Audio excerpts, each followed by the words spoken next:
So if you're trying to find a specific book in the Bible, let's say it's Matthew or Deuteronomy or Psalms, and you're using a physical Bible, the easiest and quickest way to find that book is just to go to your Bible's table of contents at the very beginning, okay?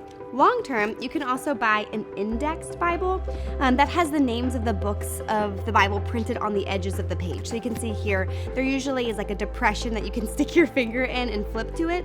Or if your Bible isn't indexed, you can also purchase some really inexpensive Bible tabs that you manually put into your Bible, kind of like this, if you can see. But then, after you have found the page where that book starts, then you'll want to find the specific chapter and verse. So, for example, if the verse is John 3:16, you'll use the table of contents to find the book of John.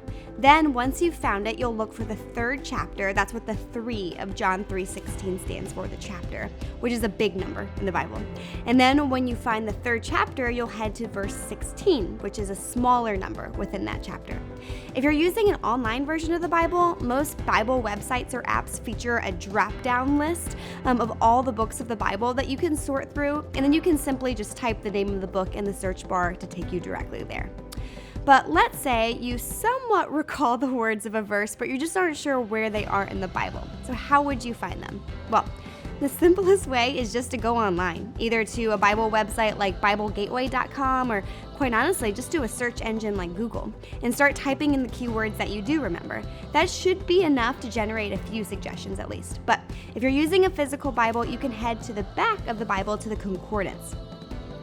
If your Bible doesn't have a concordance, I definitely recommend that you get one that does because they're really helpful. So this is just kind of an example, but essentially a concordance features an alphabetical list of important words and names in the Bible, and then it gives you the Bible references for most of the places in the Bible where you'd find that word. So you could look up the word grace, for example, and then the concordance is going to show you the Bible verses that include that exact word.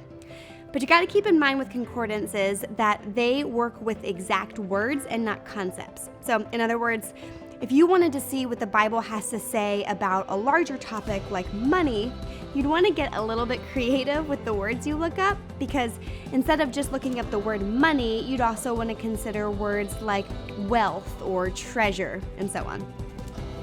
Now, some study Bibles contain a subject index in the back that works with concepts and not just exact words. So if your Bible does, definitely take advantage of that.